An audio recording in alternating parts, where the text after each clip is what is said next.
కుంభంలో ఉన్నటువంటి శని ద్వారా మకర, కుంభ, మీన రాశుల వారికి ఏలినాటి శనిగా, అలాగే కర్కాటక రాశి వారికి, వృశ్చిక రాశి వారికి కూడా శని యొక్క ప్రభావ దోషం ఉంది. రోజు చేద్దాం అనుకుంటూ ఉంటాం, జన్మశని వారికి ఇంకా బద్ధకంగా ఎక్కువగా ఉంటుంది. కాబట్టి ఏదో చేద్దాం అనుకుంటాం, పూజ చేద్దాం అనుకుంటాం, జపం చేద్దాం అనుకుంటాం, అయినప్పటికీ కూడా మనకి శరీరం సహకరించదు, పనులొత్తిడి సహకరించవు.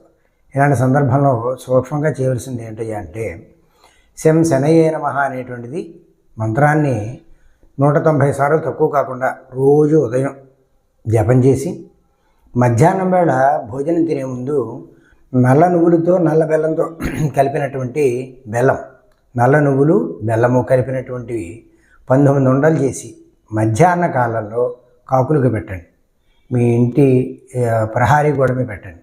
ఒకరోజు తినవు, 2 రోజులు తినవు, 3వ రోజు తినడం ప్రారంభిస్తాయి.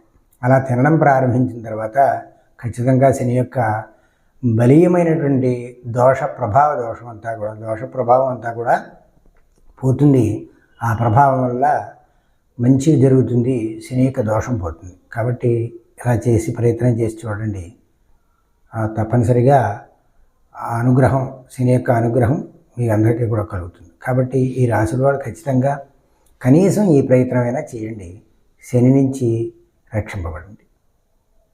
మిత్రులారా, సబ్స్క్రైబ్ చేయండి, షేర్ చేయండి, లైక్ చేసి మరిన్ని విషయాలు తెలుసుకోండి. నమస్కారం.